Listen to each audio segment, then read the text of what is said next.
talking about lawless people that are going around with no warrants or anything, and it's all about rounding people up and disappearing them. That is what's currently taking place. And interestingly enough, even though modern day policing was born out of slave patrols, it wasn't. When I was speaking with one of my friends who is a federal law enforcement officer, you took him what he said out of context. That he has observed is that the culture is created at the top. And when I think about it, it absolutely makes sense. If you have somebody at the top that will not tolerate. Listen, first of all, community of policing had to do with the hue and cry. It started back before they even came over to America. The England and the French, they had something called hue and cry. And that was if there was someone in your neighborhood, there were no police stations, there were no police officers. It was a bunch of people that got together and they stayed on a watch. They took turns staying on watch throughout the night.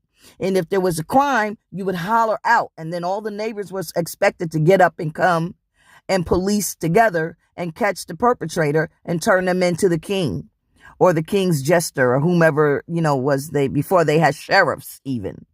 That's where policing comes from in the community, Jasmine Crockett, with all your degrees and all your diplomas.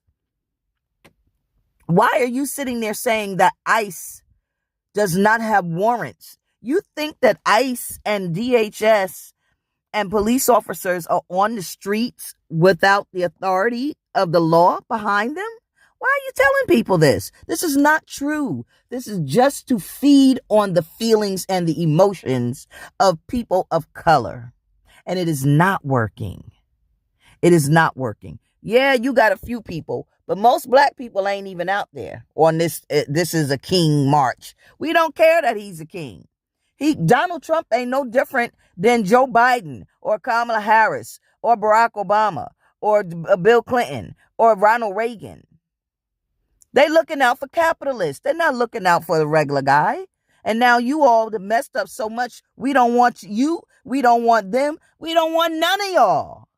But how dare you sit here and say our police officers are not obeying the law? I'm not talking about the ones that's out there killing people. Obviously, there's a crop of people that out there doing that shouldn't be on the force. That's common sense, but I'm going to say it anyway for purposes of this video, so people don't think I'm a progressive Democrat taking up for officers that are out there killing white, black, Asian, or whomever they're killing. I'm not saying that. But if you think you can live in America without policing in your community, you're